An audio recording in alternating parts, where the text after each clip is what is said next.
Hello students, welcome back to my YouTube channel. In previous lectures we covers a topic blood pressure. Today I am going to start new topic of this chapter, the tubes यानी कि blood vessels. मैंने आपको थोड़ा सा blood vessels के बारे में previous lectures में बता दिया था बेटा. उसमें क्या बोला था कि जो blood vessels होती है वो 2 टाइप्स की होती हैं, जैसे कि आपकी आर्टरीज और वेन्स. ठीक है, तो आर्टरीज क्या कैरी करती थी, आपकी ऑक्सीजनेटेड ब्लड को कैरी करती थी आपके हार्ट से अवे फ्रॉम दी हार्ट, और जो वेन्स थी वो क्या कैरी करती थी, डीऑक्सीजनेटेड ब्लड को टुवार्ड्स फ्रॉम दी हार्ट. ठीक है, तो यहाँ पे पढ़ते हैं, स्टार्ट करते हैं. Arteries are vessels which carry blood away from the heart to various organs of the body.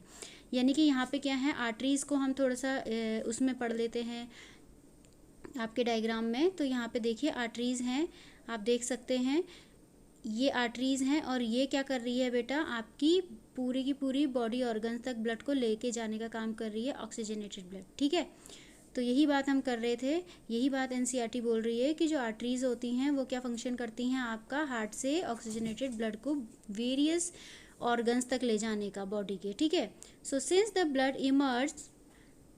blood emerges from the heart under high pressure, the arteries have thick elastic walls. यानी कि आप ये भी जानते हैं कि क्या है, आर्टरीज क्या कर रही है, हार्ट से ब्लड को बॉडी ऑर्गन तक लेके जा रही है. इसलिए जो हार्ट है वो क्या करता है, प्रेशर जनरेट करता है. ठीक है, एक प्रेशर जनरेट करता है, जिसके कारण कि जो आर्टरीज में क्या होगा, आर्टरीज क्या करेंगी, पूरे बॉडी ऑर्गन्स तक उस ब्लड को पहुंचा देंगी. ठीक है, अगर प्रेशर नहीं होगा तो नहीं पहुंच पाएगा उतना ब्लड. ठीक है, क्यों, क्योंकि क्या होता है, आप क्या करते हैं, वाटर पंप होता है घर में, होता है कि नहीं, वो वाटर को तभी ऊपर पहुंचाएगा टंकी में जब क्या होगा, उस पंप को आप खोलोगे. अगर आप पंप नहीं खोलोगे तो ऐसे तो पानी छत में पहुंचता ही नहीं है. तो सेम एज ब्लड भी, जो आपका हार्ट है वो भी क्या करने का काम करता है, आपके ब्लड को पंप करने का काम करता है. ठीक है,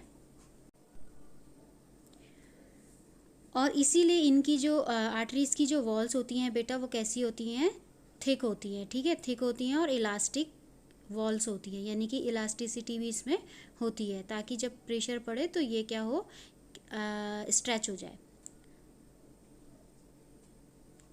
सो veins collected the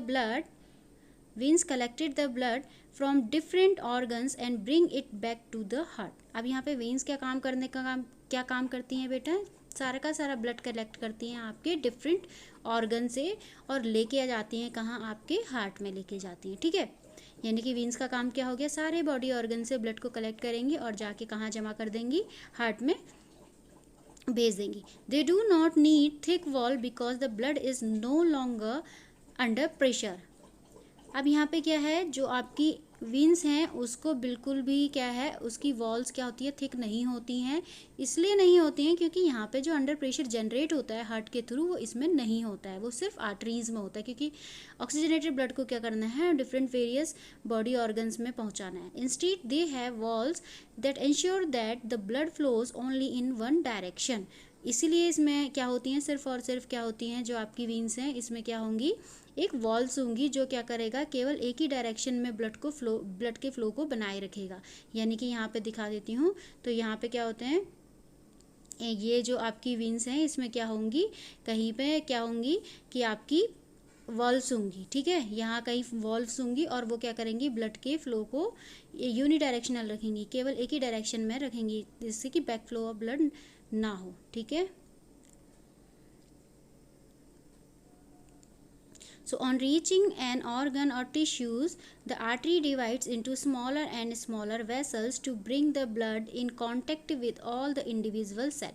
यानी कि यहाँ पे क्या हो रहा है, जैसे ही आपकी जो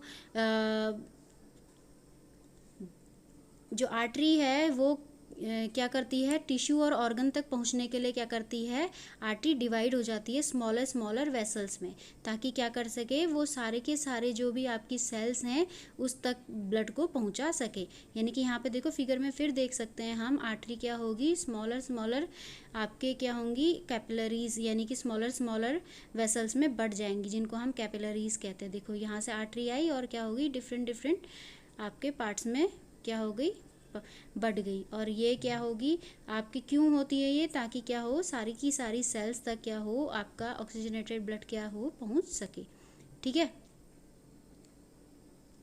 सो the smallest vessels have walls which are one cell thick and are called capillaries. यानी कि जो स्मॉलेस्ट वेसल्स अभी हमने देखी थी, जो कैपिलरीज जिनको हम बोल रहे हैं वो कैपिलरीज होती हैं।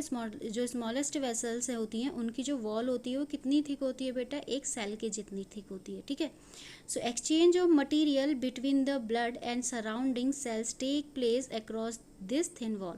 अब यहाँ पे क्या होता है, जितना भी आपका मटेरियल जो आपका ब्लड कैरी करके लेके जा रहा है, जितने भी न्यूट्रिएंट्स हैं उनको कैरी करता है ब्लड आपका, तो ये क्या कर रहा है, उसमें से इनकी जो वॉल्स होती हैं इससे एक्सचेंज हो जाती हैं, ठीक है, सेल्स तक पहुंच जाती हैं। The capillaries then join together to form veins and convey the blood away from the organs और टिश्यू।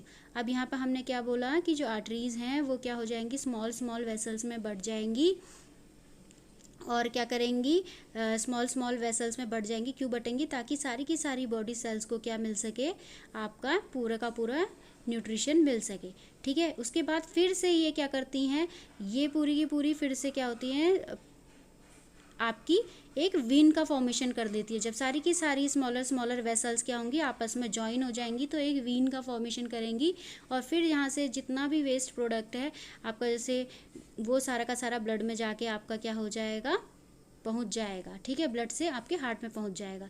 तो ये था आपका बेटा टॉपिक, जिसमें क्या है, ब्लड वेसल्स की पूरी स्टोरी दे रखी थी। तो ये थी नेक्स्ट टॉपिक और नेक्स्ट लेक्चर के साथ नेक्स्ट लेक्चर में फिर से मिलते हैं। तब तक के लिए बाय, टेक केयर।